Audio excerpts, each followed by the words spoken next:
Farmers and ranchers across Oklahoma hope that Washington lawmakers will pass a new farm bill this year. But with an October deadline coming up, State Representative Frank Lucas says Oklahomans are probably going to have to wait longer than expected. Alex Cameron explains from our News on 6 Washington Bureau.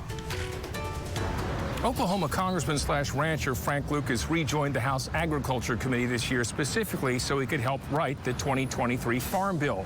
But he says choosing a speaker, dealing with the debt ceiling, and figuring out a budget process all held things up. So we're running about 5 months behind. And Lucas says that likely means there isn't enough time to get the 23 Farm Bill done before 2018's 5-year authorization expires. If I were speculating based on my experience, you're probably looking at an extension because you can't let the farm programs begin to unwind on October 1. That includes commodity support programs, crop insurance, and SNAP benefits, some of which could see reduced funding if GOP hardliners get their way.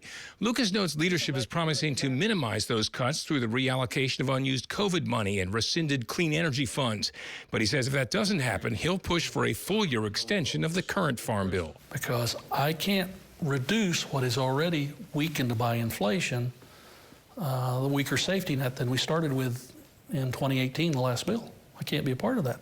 Ultimately, the House and Democrat-controlled Senate will have to reconcile differences, and Lucas says the final product will likely be rejected by extremists on the right and left. It's the middle, a majority of the Republicans and a majority of the Democrats who pass farm bills.